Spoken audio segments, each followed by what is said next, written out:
Welcome everybody, thanks for coming, I really appreciate it. Small groups are great, it's always a good thing. Big groups are great. I love to share this information with people, and because it's all about quality of life. It's really about quality of life. Of course, we want to live a long life, but we also want to live a good quality life. One beautiful analogy I heard a few years ago was, we should live like candle flames, where the candle gets smaller and smaller, but the flame burns bright the whole time. So at one point, it's just, it goes out, but live a good, strong life. And so that's the idea, the analogy that I like to think about healthy aging. And it's funny because, now that I'm in my late 50s, I'm actually starting to recognize what aging is.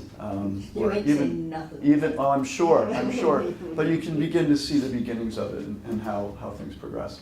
So I wanted to touch on a few different things. So I'm Jonathan Glass. We have a holistic health center right above Deborah's Natural Gourmet in West Concord. It's literally a 2-minute walk from here. And I've been in practice for, I've been in acupuncture since 1995. And we've had our place up there since 1992, where I was a massage therapist at the time. And we landed here from California. I grew up in Wellesley, but I met my wife in California. We came back here, became an acupuncturist, and I've been here ever since. So we love being above Deborah's. It's a wonderful, wonderful place to be. So basically today I want to just talk about a few different things about healthy and graceful aging, and we're going to cover a couple things about diet, nutrition. We're going to talk about acupuncture. We'll talk about my book just a little bit, and I'm totally open to questions. We can definitely take time for that. Does that sound good? Yeah. I'd like to just hear your names, and if there's anything in particular that you're here for, in terms of any particular topic that you might be interested in. We can start over here. Okay, I live a very comfortable, and I'm very grateful for everything I have, and I hope I don't live forever, but while I'm still enjoying lots of things, I want to do it as well as I can. Beautiful, thank you. What's your name? Debbie. Debbie, nice to meet you. Hi, I'm Lynn, and I'm interested in how acupuncture will help with aging. Beautiful. Things that happen with aging. Okay, good, wonderful. And I'm Ron, I'm from from Lincoln, and here for the acupuncture and also the quality of life. Everything that you brought up, or are going to be bringing up, sounds good to me. Great, thank you. I'm Dave, and I live right around the corner. I'm trying to remain as active as I can possibly be, but I'm always open to new things and new approaches, and just want to, as you say, beautiful. Live it till the end and then walk off the cliff. It's a good way to do it. Yeah. That's how I'm thinking about it. Yeah. Yeah, definitely. Yeah, we talk about, I'll just tell you a little bit about my practice. So I do acupuncture, which we'll talk more about. A lot of people say, well, how does acupuncture work and what are the benefits? So we'll talk about that. I work a lot with many different types of conditions, immune issues. Of course, around here we have a lot of Lyme disease and autoimmune diseases and thyroid conditions and heart conditions and all kinds of things. So I work with that, with herbs, nutrition, and I also teach a class called the Total Life Cleanse, which is what my book is based on. And that is a program that we started for what we used to call our difficult patients. And our difficult patients were those people that really didn't want to, or really weren't participating in their health very much, except for having, going to a practitioner. So they come and get acupuncture, they get chiropractic, they go do this or do that, but they didn't want to, they had a horrible diet, had horrible lifestyle practices and things like that. So those were very difficult patients. So that's why we started the program. But then what we found out was that it was great for anybody and everybody to reset. So just like we reset in the spring, we do a clean out the house, we clean the basement, we clean the garage, we clean the car, that type of thing. In the ancient systems of medicine, which these date back thousands of years, really, one is called Ayurveda. Ayurveda is from the East. It's related to, in India, from the yoga system. Ayurveda means knowledge of life. And then there's Chinese medicine, and these systems are really ancient, and I call them wisdom-based systems of medicine, because those practitioners didn't have the science that we have now to discover what they discovered, but it's incredible what they discovered. Here's an example. So when somebody has a bronchial infection, usually what happens, there's a lot of phlegm in the lungs, and sometimes it's even green or yellow, right, the phlegm that comes out of the body. In Chinese medicine, they call that damp heat in the lungs. They didn't know about bacteria. They didn't really know about virus, but they would connect everything to nature. So there's dampness, which was the phlegm, and the heat was the yellow, okay? And it's a little gross, but that's how it is. So what did they do? They discovered herbs that reduced damp heat in the lungs. They didn't call them antibacterial, but now Western science has studied those herbs, and they're all very potent in antibiotics. They're natural antibiotics. So they approached the same thing. They approached and they got the same results from a different angle, completely different angle. So they had a vision that they were able to understand these things from a very different angle. And to this day, Chinese herbs are probably the most powerful herbal remedies on the planet. They're very, very powerful. In fact, I'll tell you a personal story right now where my beautiful golden retriever, just a few days ago, was discovered to have cancer. And golden retrievers are very, very, they get cancer. They just, as a vet says, they're a cancer machine. So one of the issues is that there's when a tumor grows with this particular type of cancer, is that it can burst and then there's bleeding. So once she went from being a very energetic dog running around the yard at 3 o'clock in the afternoon, at 4 o'clock, she just stood there like, we didn't know what was going on. So it turns out we took her to the vet, we found out what was going on, and they said give her this Chinese herb called Yunnan Bai Yao, which stops bleeding. And they used it in the Vietnam War for wounds. And it is now being studied at Tufts University, the Tufts vet out in Grafton, for its use. And it stops bleeding. So now that she's taking it, basically the vet said, take this, see what happens, otherwise we'll have to put her down.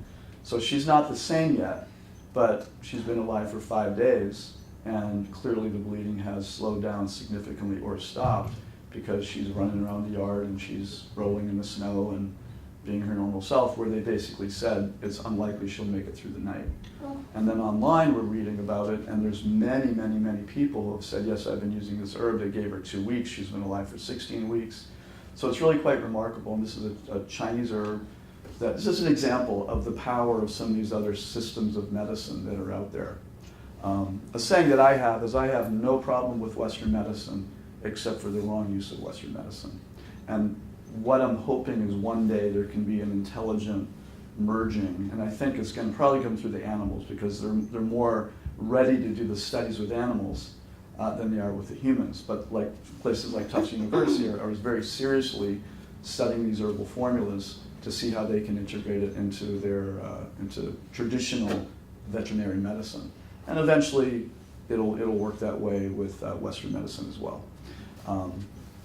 Because there are things that we can do that are less invasive. So if you don't need a surgery, and something dietary or herb can do the work, then why get a surgery? For instance, this is an example. Of course, if you break a bone, you don't go get acupuncture first thing. You go get an X-ray, and or you don't do Reiki on the arm, right? You go take care of what you need to do. So anyway, so the cleanse, I call it the cleanse because it's a reset opportunity where people eat really clean, they really focus on exercise, they really focus on things like yoga and meditation for those 4 weeks, and it's an opportunity to experience what it's like when you remove some of the stressors from your life, physical stressors, dietary stressors, and really focus on your own health and your own life. And people just find that sometimes remarkable things happen. So that's what we find, and again, this is in the ancient system of Ayurveda. They recommend that twice a year we do a reset. So we could call it a cleanse. I call it a cleanse, but we also call it a reset.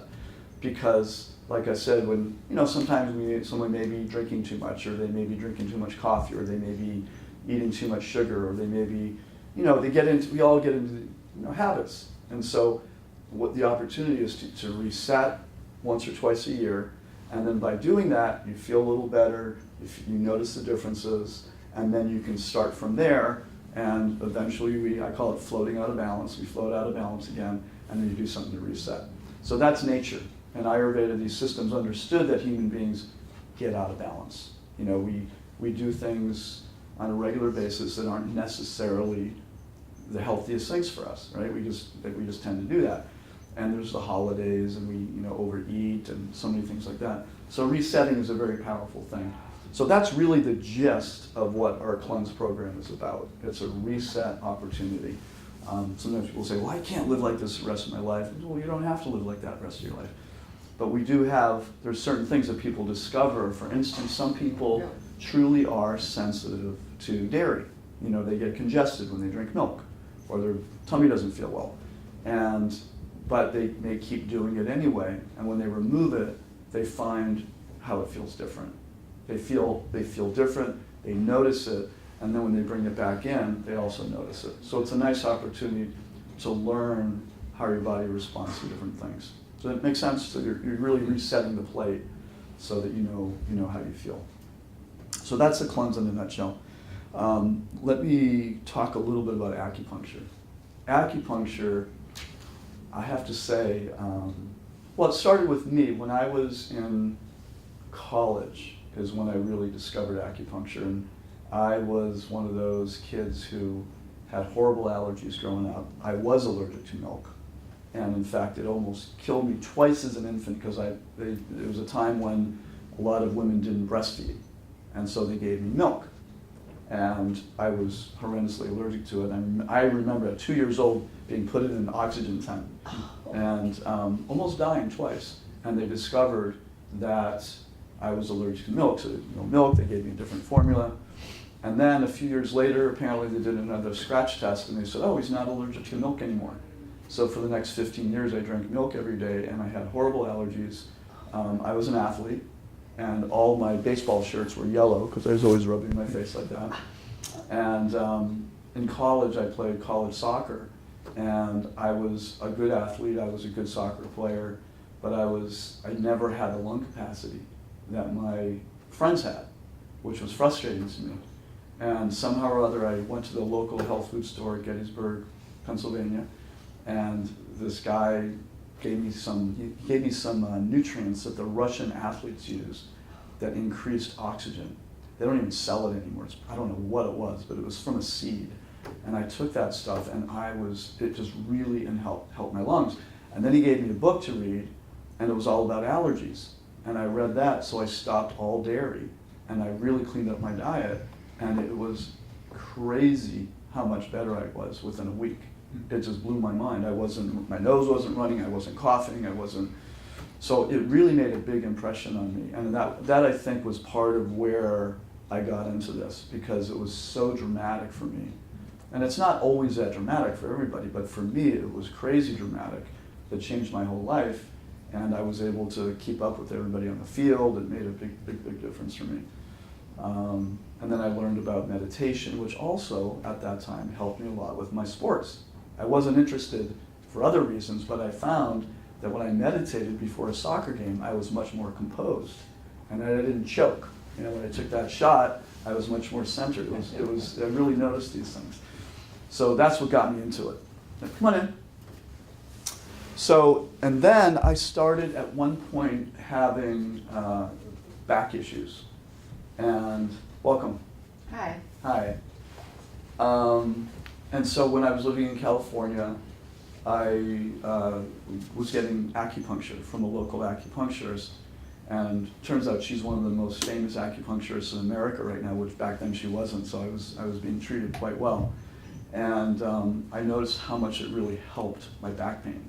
Again, I was very physical, I was very athletic, I probably did a lot of things that I shouldn't have done to my body at the time, and it made a huge difference, which then got me very interested again. And so that's when I decided to study acupuncture at that time. And since then, every year I appreciate more and more the power of acupuncture. It's really quite remarkable how powerful and how effective it can be. So I'll talk about that a little bit. So what the heck is acupuncture? I mean, it seems like such a strange thing. You take these, if you want, you can certainly pass those. These are the needles that come in these little packs. They're all sterile. they're not reusable because ever since the AIDS epidemic began, they stopped, you don't clean the needles, which they used to do, you have to dispose them. And how is it that you stick these needles in apparently random parts of the body, and they actually have health promoting properties to them or qualities to them? So the Chinese somehow or other discovered that we have this thing called bioelectric energy. And now in Germany, they've done studies where they have these meters, and I actually have one at my office, where you can run it up the certain points, and where there's a major acupuncture point, you can, the little meter will beep. So it turns out that the body actually has electricity. We call it electricity. In China, they call it qi. In India, they call it prana. And now in the West, we tend to call it bioelectric energy, right? So you put it over and it beeps when you go over a major point.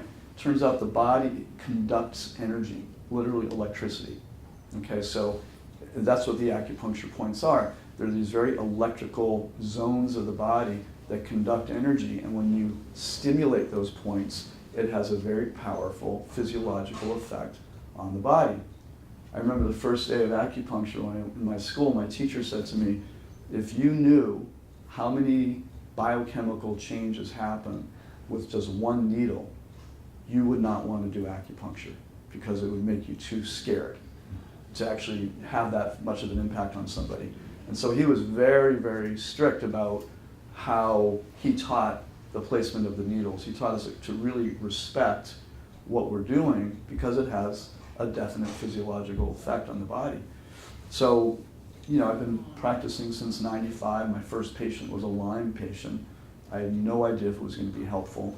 Her vision everything was blurry, and when she would look in the corner of her room, the whole room would shake. She had a pretty advanced Lyme disease affecting her neurology. And within 3 or 4 treatments, that symptom completely cleared. And as a new acupuncturist, that kind of blew my mind. That could act, I believed it, but to actually see it work was another thing. So simply, if you can think of your body as having electrical circuits, I think of it as like a fuse box with electricity through the house. And every switch relates to a different zone of the house. So our body in some ways is a little bit like that from the acupuncture perspective, where we have these meridians, and the meridians are basically these channels that run through the body that are related to every organ. So the heart meridian, which makes sense, starts from here, goes down the arm, and goes into the pinky, right? And when someone has a heart issue, what happens? They feel it right down into the pinky. And then the small intestine comes up the arm, it goes down here into the body. So these meridians go up and down the body. They're like an electrical circuitry. And the idea is that with acupuncture, there's a way to identify what circuits are weak and what circuits are strong. Some can be actually excess. Some can be deficient. And the Chinese discovered that you can get a good amount of information on the circuitry of the body by checking the pulse. And the pulse is right here. So basically, and it's on both sides, this position here relates to the heart. This position here relates to the liver. This position here relates to the kidney. It's literally gives us a reading on how that energy is flowing through the body. So the goal is to create balance. And it may seem strange, but sometimes this pulse will be very strong and this pulse will be very weak. And that's something that, as an acupuncturist, we study. So when your doctor feels your pulse, they're basically feeling for the rate, the speed of the pulse, which does give information. When an acupuncturist feels, we're looking for the speed, the strength, and the comparison between all 12 pulses on each wrist. Okay, well, there's 6 pulses on each wrist. There's 2 here, 2 here, and 2 here. So then we're comparing it, and then by the proper treatment, we can bring balance to the body. So here's an example. If you blow a fuse in the living room, what do you normally do? You go to the fuse box and switch it back on. And maybe you figure out, well, maybe you have too much energy running. I have the vacuum, I have the stereo on, I have the TV on, and I have the heater on. So you adjust that a little bit so not too much energy is being taken from the living room. You turn the fuse back on and everything's fine. The human body doesn't always turn the fuse back on. That's the problem. So you might blow a fuse, and so if you don't turn it back on, then you can take an extension cord from the dining room to light up the living room, right?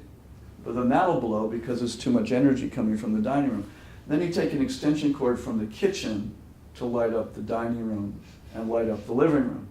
You see where I'm getting at? So what happens is you're pulling energy from one part of yourself to nourish another part of yourself. So when we do acupuncture, we can tell who's doing what and where the energy is coming from and where is excess and where is deficient and where the body's pulling from. So it's very, very powerful because people will come in sometimes. Now they come in, my regular patients, they say, I hope I have an energy block because I feel lousy today.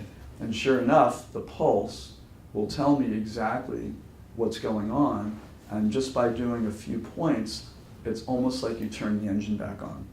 It's almost like you basically turn the fuse back on. And people, you can feel within 6 seconds, you can feel different from acupuncture. And people say, well, how can it happen so fast? And again, the analogy I give is when I come in this room and I flip the switch on, the light switch, it's not like I have to wait for 20 seconds, right? The switch comes on instantly. So when you do the right acupuncture point, it immediately impacts the electrical circuitry of the body, and it makes the body function at more ease, more comfort, less effort, and you just feel better. So you feel more like yourself. That's really what happens with acupuncture. You're creating a type of balance where you're functioning at an optimal level. That's really what it's all about. Okay. So people say, well, can acupuncture cure this? Can it cure that? Can it cure this? Can it cure that? There's a couple ways of looking at that. In one sense, I would say acupuncture can treat anything. Now that's a bold statement. Can it cure anything and everything? Yes and no. Sometimes it can. Sometimes all you're doing is supporting the body to handle whatever's going on better, and there's not going to be a cure, but people can feel better, And for instance, I had a guy who had really serious arthritis in his neck. And all the neck and the muscles and the tissues, everything were inflamed and tight and miserable. So I treated him for about 6 months, and he had an MRI in his neck. 6 months later, he had another MRI. Well, 6 months later, his neck was greatly improved. Greatly improved. He went back and he looked at the MRI, and the MRI still showed major arthritis. But his neck pain was 85% gone. So what was happening is with all the calcification in his spine, then the ligaments, the tendons, the muscles, everything else around that started becoming inflamed, tight, calcified. Do you understand what I'm saying? So that part of his body was being damaged. We didn't get rid of the calcification in his spine, but we helped nourish the tissues, so he wasn't suffering. So his pain levels went down significantly. Okay, does that make sense? So it didn't cure his arthritis, didn't give him new spine, but it relieved his symptoms, and he didn't have to come to get acupuncture all the time. He came once a month for a while, and I haven't seen him in a few years. So people get better. People do improve significantly. It's very powerful for autoimmune diseases. You may know people who are in cancer treatments. It's sort of become quite popular. Even Western medicine doctors will recommend it. And things are shifting with the doctors too, where 10 years ago, I would say 15 years ago, most of the responses I got was there's no scientific evidence, don't waste your time with the doctors. And then it was sort of like, well, it seems like some people are benefiting, why not? It doesn't seem to hurt. And now we're at a point where, yes, it's good, there seems to be good evidence that acupuncture is helpful, I would recommend it. I mean, most doctors these days are open-minded enough to at least not say stop doing it. A few years ago, I did have one woman who did not like acupuncture, but she came to me and she had horrendous acid reflux. And after about 4 treatments, it was diminished by probably 85%. But she did not like, she was one of my most difficult. Every once in a while, there's somebody who's so sensitive to the acupuncture needles. Most people, it does not bother at all. But some people have an issue with it. And she was one of those people. And her doctor said to her, after she said, well, I've been doing acupuncture, my stomach is much better. And he said to her, acupuncture can't do that. All it can do is sometimes help with pain. He didn't understand about that, he thought he knew what he was talking, and he didn't. So she came back to me and said, my doctor said acupuncture doesn't work, so I'm not gonna come see you anymore. Even though she was feeling better. It was kind of funny, but she just disliked the acupuncture so much that she just needed an excuse to not do it. So, but generally speaking, it's not painful. If the needles are very, very thin, they're as thin as hair, you just put them in very lightly. It's not necessary to cause a strong sensation. Every once in a while there's a little pinch, a little dull ache, but that's all it is. That's all it is. So, do we have any questions at this point? Yes? Well, it sounds like I want to make an appointment this afternoon. Okay. I have carpal tunnel, Yeah. and the sensations, I kept thinking it's just like a shock, like an electrical. Mm-hmm. Mm-hmm. But I thought, how can that be? So here I have the explanation. Yeah, there is electricity in the body. And the nerves will also create an electrical sensation too, because the nerves are also quite electrical too. Well, I had surgery on my left hand 4 weeks ago, and there's really not much difference. Not much difference, okay. I don't know if it's too soon to expect. Yeah, I mean, generally there'll be some result by that, but it may come a little bit later. But sometimes acupuncture can help in that process, that healing process, and decrease the inflammation around the tissues, which I will be increase. making an appointment. Okay, great. Fantastic, fantastic. Do Yes. you help people who are athletic with arthritis? Yes. You run into a lot of people Yep. like that. Absolutely. And I know that I've gone to my doctors, I've changed my diet, Yep. and I notice when I get away from sugars and other things, the pains have subsided. Yes. So you're right about Yeah. what we eat, what we intake, but also as we get older, things are going to happen. So I probably will be right after her. We'll put you all in the room together. Very, very, very interesting. Yeah. No, you made a really good point. And it's important because, and that's again the beauty of the cleanse, but you don't have to do the cleanse to experiment with this, where sugar tends to be inflammatory. It tends to be inflammatory. And really avoiding it for a period of time. And if you tell your mind, oh mind, don't worry, I'm not doing this forever, as an experiment. And sometimes that's where the group thing helps, because when you see everybody else doing it, it makes it easier. Because it's going against stream, and it's going against culture, and it's going against habits.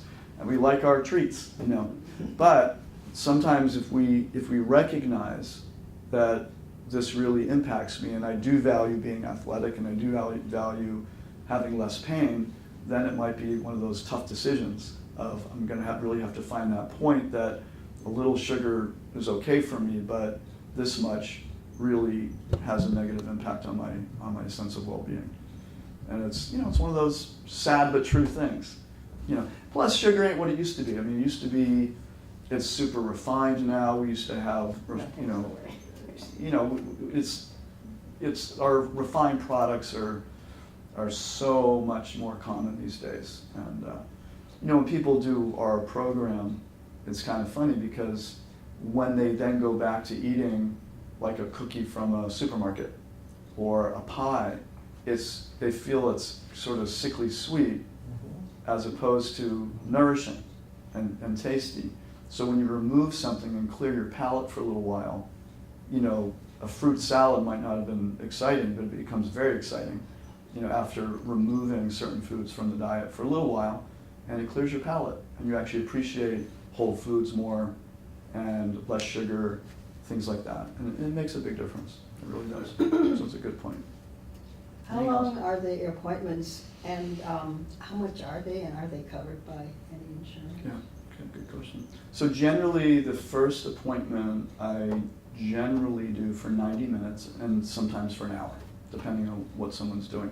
If someone's coming just for a pain issue, then it's an hour, because I don't need, if somebody's coming, they have some immune issues, and there's a whole aspect of my practice where I do different assessments for checking out immunological issues, and if there's food sensitivities, or if there's immune issues, or even sometimes if there's a chemical or a heavy metal toxicity, which is sometimes an issue these days.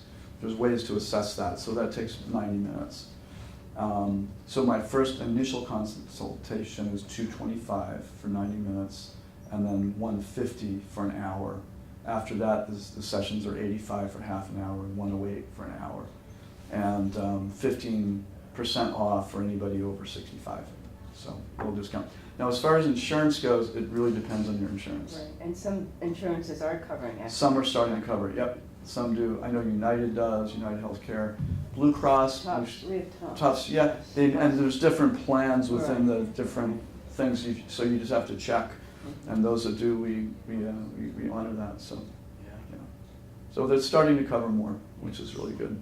And science is now learning that inflammation created in the body creates a lot of havoc. Exactly. So, it's good to get that inflammation down. Right, so you can do that with diet, Right. with lifestyle, exercise and meditation, things like that, and things like acupuncture.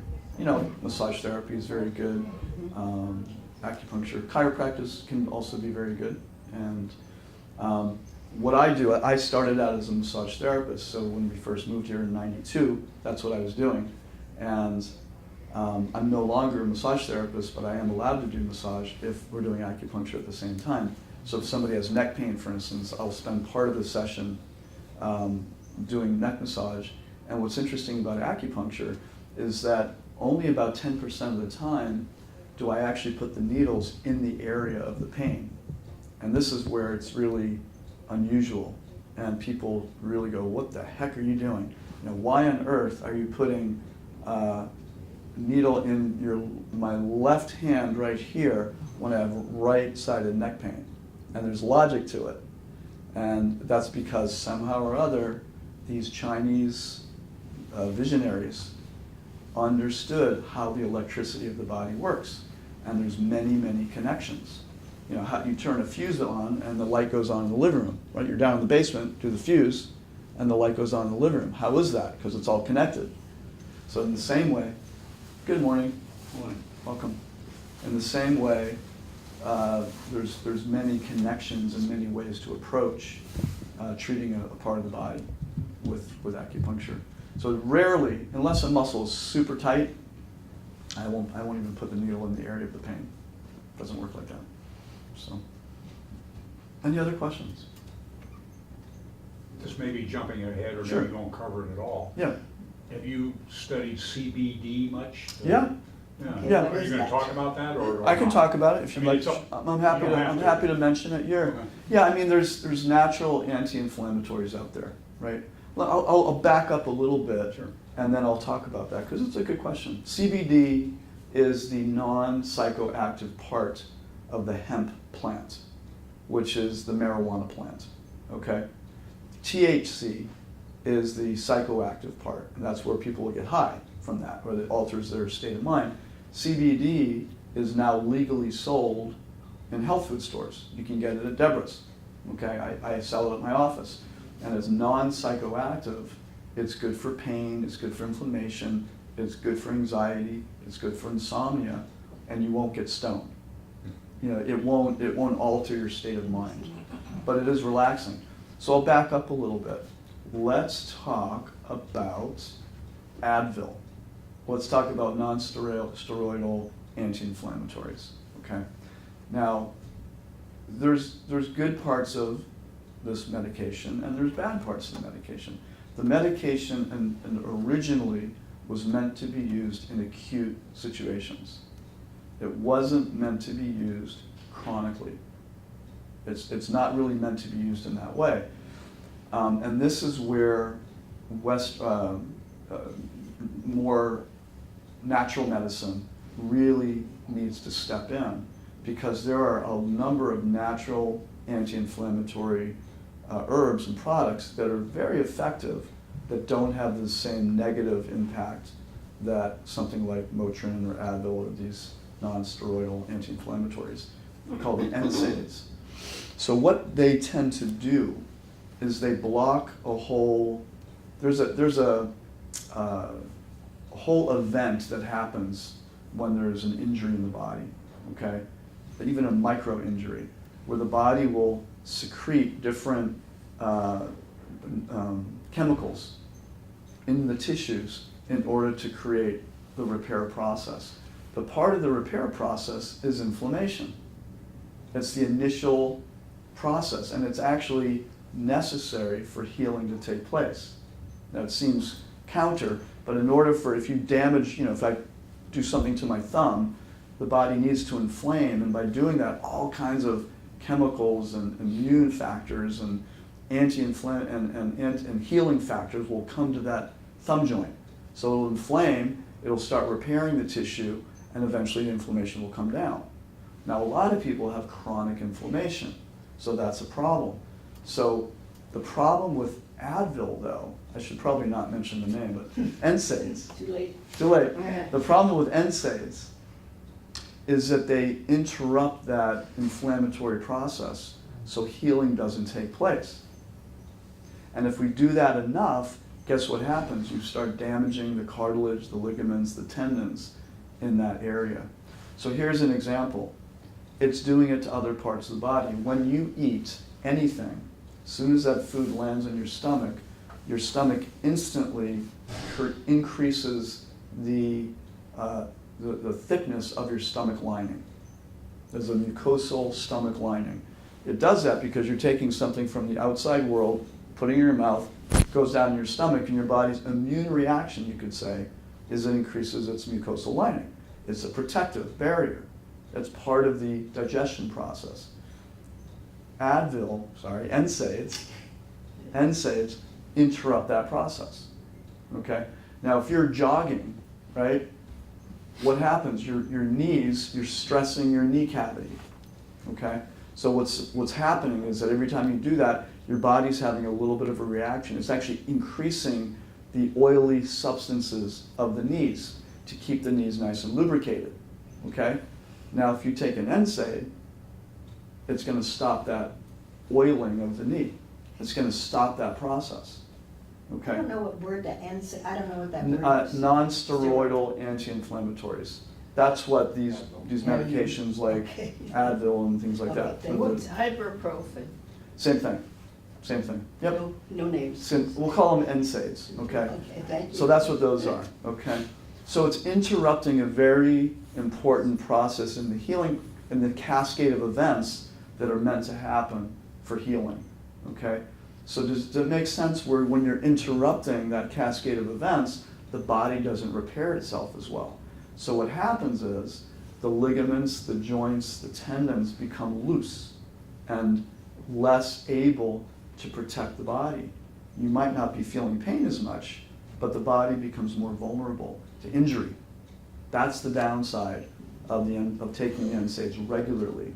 So things like high quality turmeric, ginger, something called resveratrol, essential fatty acids. There are a number of natural substances that have been studied now that show they have remarkable healing properties, and they don't interrupt these healing mechanisms that are going on in the body. So I'm sure, your name again? Dave. Dave. So Dave mentioned CBD. CBD is now, they're discovering, has very potent anti-inflammatory properties to it, but doesn't work in the same way that NSAIDs do. It doesn't seem to interrupt the healing mechanism that's going on in the body. It works in another way. So it's a great alternative to something like an NSAID. So it's very powerful, actually. It's very powerful. Yeah. What about acetaminophen? That's more of a pain blocker. It doesn't really do much for inflammation, but it's a pain blocker. So it's not going to damage the tissues in the same way that, that the NSAIDs do. That's more like a Tylenol, okay, what he mentioned. So the only downside of that is that taken on a regular basis, it can put some stress on the liver, okay? So they always say, you know, don't be taking Tylenol with, if you're gonna go out and have a number of drinks, because you don't want to overstress the liver, okay?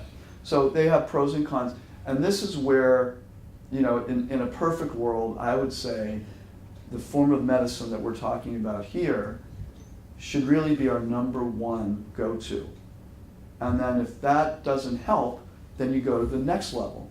So if you do, then if that means you need to take, you know, acetaminophen or NSAIDs or other more invasive medicines, then you do it.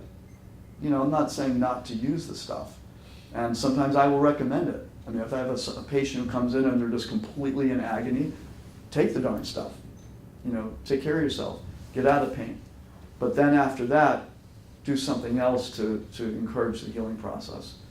So does that make sense? So you want the principle in these ancient systems of medicine is do the least invasive thing you can do with the greatest result and get the greatest result at the same time. So that's the principle that these guys, how they saw the body. Do the least amount. You do need to get an effect, but you don't do the greatest amount to get the greatest effect. You do the least amount to get the greatest effect. And what happens if you do this to get this effect and this to get this effect? Why not do this? You know, if you don't need to do this, right? I guess it might be the timing too, how long it takes for different modalities to work. Right. Yeah, and with some people, you know, we want an instant benefit. And of course, there's expense, right? I mean, unfortunately, things aren't always covered by insurance. The herbs tend to be more expensive, and you know, that kind of thing. And it takes longer for the herbs. It can take longer, although sometimes not. No. Sometimes not.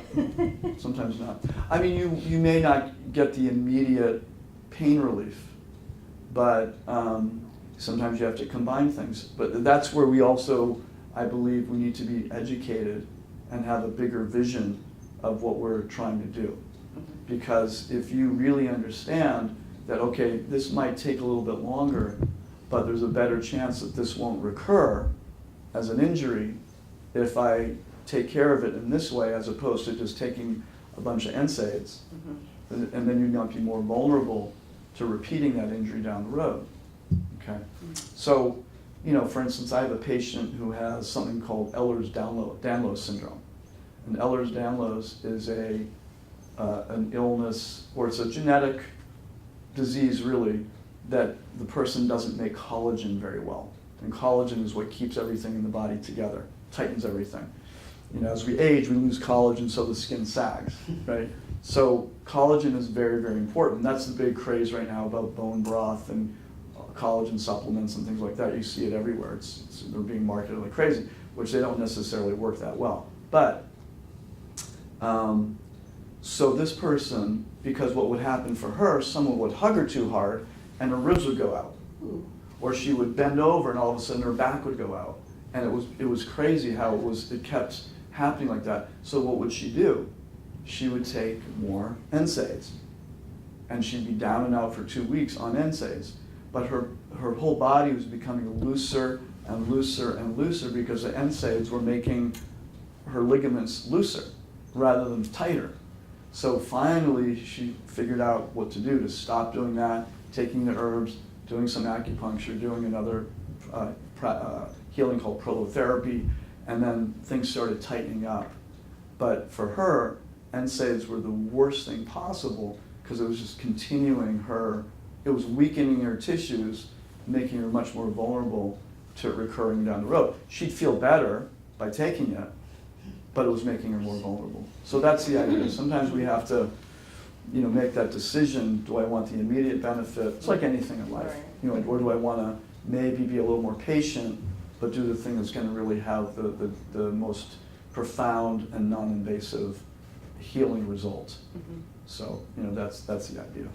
There are things, and again, it really comes down to, and unfortunately right now, that's where I'm hoping and praying that one day the two systems will work together more cohesively, and that the supplements and the herbs and all these things can be covered by insurance, because right now most of them aren't, which is unfortunate. But they do work, and I use these Chinese herbal patches, and they're not just, they're not just for, menthol, you get the heat. They are very powerful, and they can help repair tissue. They help repair ligaments and tendon growth. You put these patches on, but they're pricey. There's nothing I can do about it. I buy them from the company, and I don't even make much of a profit from them because they're pricey, but they work. They really help repair tissue. They're thick, and they have about that thick of an herbal coating in there, and they penetrate into the tissues, and they actually help with the microcirculation and the repair of ligaments, of tendons, of even bone growth in a certain area. They've done studies with us. So they're very effective. They're very effective, and they can work quite quickly. But again, they're not covered by insurance, and they're not cheap, but they do work. So it's out there. I'm just thinking of something. Does it help with alcoholism? Acupuncture? Acupuncture? Yeah, acupuncture is actually has been used in all kinds of addiction clinics, and it can be very effective. And if somebody, obviously, if they want to stop whatever addiction it is, and they're willing to get the treatments, then yes, it can be very helpful. In fact, there's points on the ear that are said to go directly to the brain. And so you can affect brain chemistry quite significantly with acupuncture. And oftentimes people, when they come, they go into an extremely relaxed state of mind. They go into another zone. Sometimes I'll walk in and go, I didn't know where I was, People, they get very, very relaxed, because when the body is very interesting. It can go into a healing zone. It's like, if you think of the most relaxed time in your whole life you've ever been. Maybe it was in a beautiful place in nature, or, whatever it was. It's like that. The body goes into this sort of neutral zone, and that's where the healing takes place. And that's what's remarkable. One of the things remarkable to acupuncture, it helps put the body in that zone. So I always recommend when you're doing acupuncture, try not to have a major responsibility 10 minutes after the treatment. It's better to chill out, relax, enjoy the rest of your day, maybe go home and have a nap. I call it an acu-nap, where you have acupuncture and you're resting, and you go home and you want another nap. Because, like when you go on vacation, have you ever noticed, you go and the first day, say you go to Hawaii, some beautiful place, first day all you want to do is sleep. Even if it's the most beautiful place, you want to go have fun, but you just want to chill out. It's like that with acupuncture. It puts you in the zone where you just go, I just want to rest. But it's a very healing place. It's very good, because that's where the body does its repair. When you're sleeping, that's when the body's repairing itself. And that's one of the downsides of having insomnia, is that your body has to work harder to repair itself. So there's, science now is showing all kinds of amazing scientific benefits of sleep, and why it's so important to get that sleep. But acupuncture is a little bit like concentrated sleep and directed sleep, because you can actually direct the intelligence of the body to go to a certain area. Like if someone has a knee pain, we can focus what we call the prana, or the chi, the life energy, the bioelectric energy, to really focus in a specific area. And the body's smart. The body's doing gazillions of things as we sit here, right? It's amazing what's happening even as you sit here right now. How much is happening, how much your body is healing itself as we speak. So what acupuncture is doing is just really enhancing that innate, we call it the innate intelligence of the body, just to do what it's meant to do better. That's really what it comes down to. So. Does body mass make a difference? Like we have an obesity problem in the country. Is there a correlation between that and leaner people that keep themselves in shape, as how you approach them? Sure. With excess, two things are there, especially too much around the belly, because that usually has to do with cortisol, and that's where a lot of the issues with blood sugar and heart disease and things like that. So excess body mass will impact the hormones of the body. the blood sugar, the capacity for the body to utilize insulin is very, very important. The inflammatory markers will generally be higher with too much body mass or body fat mass. So yeah, there's a definite correlation. Yeah. So people will feel better when they have less of that. You know, there's something, it's all about innate intelligence. So when the cells are able to take in nutrients, take in the proper hormones, excrete toxins efficiently, that's a good thing. So, you know, if this is a cell and your cell has something called insulin resistance, maybe you've heard of insulin resistance. It's, you know, you have sugar in the blood and the pancreas puts out insulin and it grabs onto that sugar molecule and it wants to take it into the cell so the cell can use it for energy, right? That's a very, you know, the basic process. But if the cell is for some reason has insulin resistance, and there's lots of different reasons for that, one of them being poor nutrition and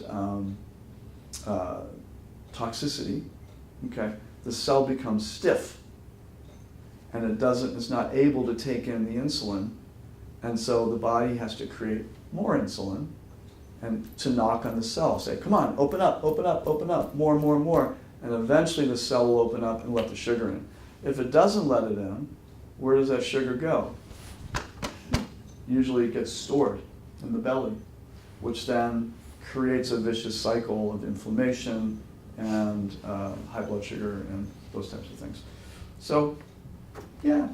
So that's why, again, going through phases of eating as clean as possible, a couple times a year, doing those things that support healthy metabolism, support healthy cells, support cellular intelligence of the body.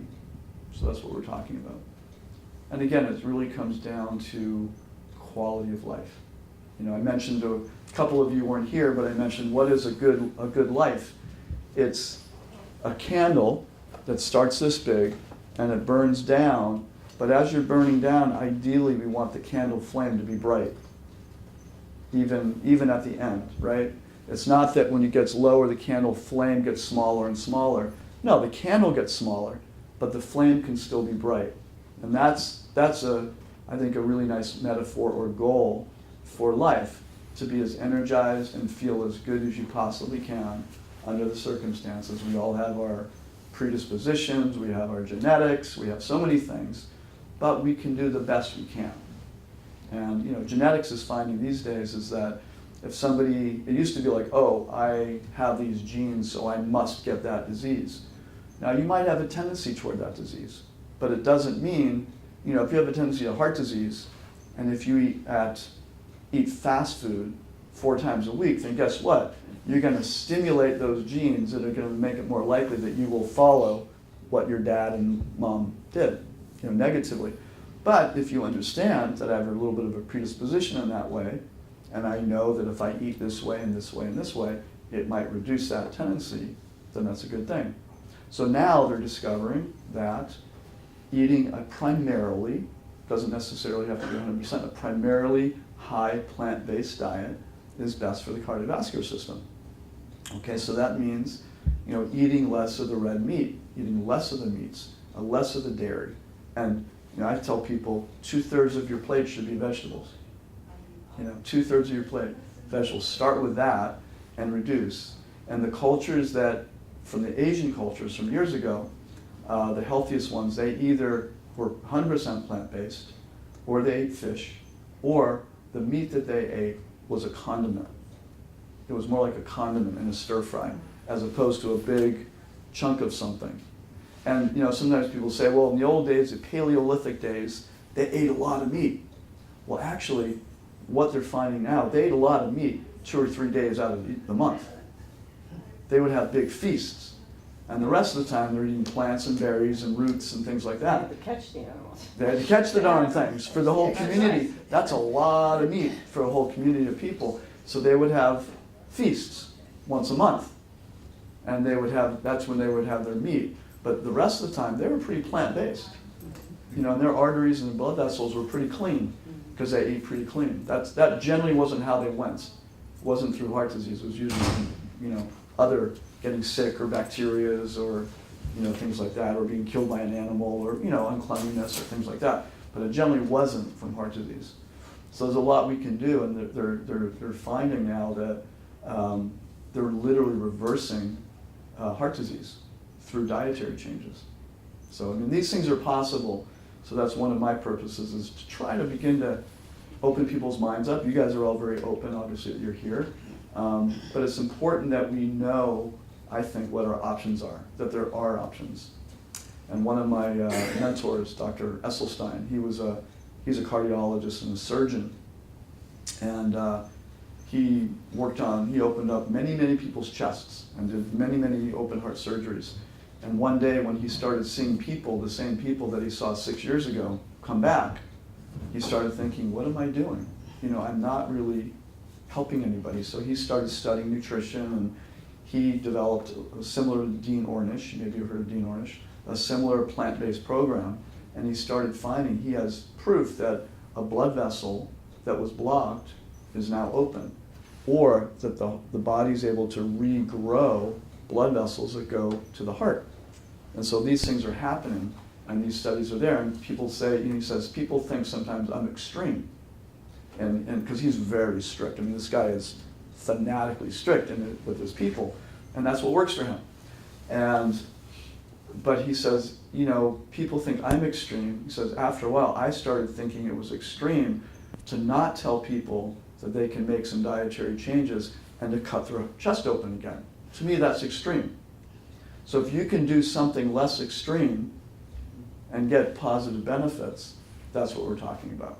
And we have our habits, we have our likes and dislikes, but we should at least know there are things we can do and the things that can make a difference. And again, if we need to utilize Western medicine is a beautiful thing. I've used it in my life. I've used it with my children, with my wife. I recommend it for my patients. But I also recommend that if there's other things we can do that are less invasive, that can have a very positive effect, then why they go to something more extreme? So that's my thing and how I work with my patients. So, any other questions? Could I have your card? Sure. Yeah, they're all here. Oh, My okay. brochures and cards are here. And any final questions? I think we're supposed to go to an hour today. Is that right? Yeah. That's right. Any other questions or thoughts? Anything you want to share? Anything like that? Fancy. Well, you made acupuncture sound like a good idea and within the normal realm of things. Yes. Yep. And I tell people, if something where you stick needles in people has been around for 5,000 years, it must work. When you think about it, I'll tell you these. I had one teacher from China. He was an engineer, and his family was a family of engineers and acupuncturists in China. That was there for many years. And he came to America, and he had to go back to acupuncture school, even though he was a master in China, but in order to practice here. And he gave a class. I studied with him for a number of years, and he was a very, very funny guy. But he showed me how acupuncture was based on Chinese mathematics. He had a brain for that. It was amazing, the amount of, and it's a different way of looking at life, but there's so much order and logic behind how they approach it. Not from a Western scientific model, but from a Chinese mathematical model. It's just crazy how they came to the conclusions, and the points that model brought us to were the very things that help remedy different imbalances in the body. So there's a tremendous amount of logic to it. It's just a different type of logic. Like I mentioned, the logic of damp heat in the lungs versus bacteria, but they both got to the same point. So Can acupuncture deal with obsessive compulsive behaviors? it can be helpful. It can be helpful. Again, because anytime you're creating more balance in the system, you're gonna lean toward balance. So like obsessive compulsive, there can be degrees of that, right? It can be like, it's a little bit obsessive compulsive, or it can get really, I call it whacked out obsessive compulsive. So if you can bring it into this zone, then it's much more manageable. And that's true for cravings, addictions, things like that. So anytime you create more balance in the body, then it's going to impact the mind too. When you impact the energy of the body, it has a direct impact on the mind as well. In fact, acupuncture, the meridians, that energy is considered to be a balance point between the body and the mind. So it has an equal impact on the mind as it does on the body, because it's energy. I sometimes think of acupuncture as nonverbal therapy. And then they even get into a whole thing where, and I really have seen this to be pretty true, where the organs hold emotions. There's a whole nother system where the heart holds joy and sadness. The liver holds creativity and anger. The kidneys hold fear or courage. The lungs hold grief, and they call it the energy of respect or honor. Is that written down somewhere? Oh yeah, right in here for one thing. I should have known. Yeah, no, it's all there, but it's also in all the the major Chinese literatures and things like that. Yeah, so it's all there. So when you're treating, say someone comes in and they have knee pain right here, okay, the liver channel goes right through the knee, right here, comes up right into the liver, starts on the toe, comes right up here, comes up and wraps around the liver, okay. So when you're treating the knee, I'm treating the liver, and it doesn't mean the person's angry because we're treating the liver, but guess what? You're also treating the liver itself, and if there is any tightness in the liver or frustration in that person, that energy will be chilled out. Now also, if someone comes in and they say, I'm feeling really irritable and angry, I'm going to treat the liver, and they'll probably benefit the knee secondarily without even doing that intentionally, because the energy's gone right through the knee. So you can approach it in different ways. And some people come in purely for, mental, emotional reasons. And some people come in, they could care less. I have a sore elbow and I want to keep playing tennis. Can you help? So that's how I approach it. But I know that, okay, I can tell this person's a little bit, this way or that way. So I'm going to keep that in mind as I'm treating them, even though I'm focusing on their elbow. Well, they're finding out a lot about microbiomes. Yes. And how it does affect the brain. What's that? How it affects the brain. Yes. The workings of the brain. Absolutely. Whatever. So it's all connected. It's all connected, yeah. And in fact, in Ayurveda, they call the small intestine the second brain. And if you look at the small intestine, even the way it squiggles, it looks like a brain. How do you spell that word again? Ayurveda. Ayurveda. So Ayurveda, How do you spell A-Y-U-R, A-Y. Ayurveda, V-E-D-A. Okay. So it means knowledge of life, is what it means. It's Ayurveda. I didn't know the word. I've never. It's an Indian word, yep. A lot of natural medicine is based on those principles, yeah. They don't get as much credit. In fact, acupuncture was first discovered and was first practiced in India before it went to China. Oh. But then when the Buddhists when they left India, they took it to China, so they really brought the acupuncture to China, and then they developed their own system, which is very similar. It had some differences, because just like there's many types of martial arts, there's many types of yoga, there's many types of acupuncture, and it's based on the culture at the time, the climate. So there's acupuncture literally that was meant for the emperor class. There's acupuncture that worked better for the rice field farmers, because they're in the rice fields all day, and it's wet and cold, and they get a lot of lung diseases and things like that, where their emperor class did not get that. They got other things. So there's different styles that have emerged over the years, and they're appropriate for different types of things. Do you do one particular? I do a few. The first style I learned was the emperor class. And the reason is because it's more of a, you could say, more of a mental emotional style of acupuncture. But what would happen is it took a little longer, but it would have very powerful, long-lasting physical benefits as well. And then I studied another style that was more about immediate benefits. That was my Chinese guy from, the engineer, and he was all about instant acupuncture. And there are times, fairly often, if someone comes in with a pain, and like I said, they may have shoulder pain here, and I'm treating her leg down here, and within 10 seconds, they're, oh my God, my shoulder is moving better, you know, and that kind of stuff happens. Because it's how the body, they figured out how the body works, and stimulating those electrical circuitry sends a message to the brain. There's one interesting study where the tip of the pinky toe, on the outside of the pinky toe, right where the nail, the corner of the nail there, that point is called extremity of yin. And that channel goes all the way up the body, up the back, up over the top of the head, and ends right here, okay, right in the eyes. So they found that when you stimulate that point, it stimulates the part of the brain that relates to the eyes. So in an MRI, you stimulate that point, and that part of the brain lights up. That point is a classic point for vision, for the eyes. So they're starting to make these connections of how the body is working like that.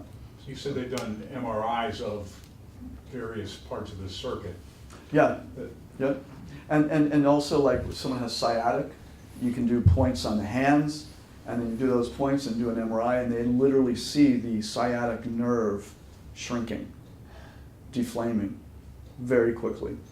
Now, you know, the needles will come out, you might inflame again, but the idea is you chip away at it, and you can have a long-lasting benefit from it. So sometimes people think, oh, it's just symptomatic.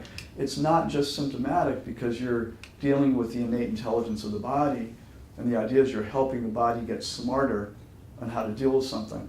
So sometimes, if a disease is so advanced, then you can say, yes, it's just symptomatic. But if it's somewhere in the middle, where there's still potential for a real healing to take place, then it can help with that too. Does that make sense? So it's not just symptomatic, and it's not, I can't say it's always healing. Depends how damaged the tissue really is. So, you know, I had a friend recently who passed away, and I treated her, and it didn't help her live, but it helped her become much more comfortable as she was going through that process. So, any other questions? Very fascinating. I'm so glad you came. Thank you so much.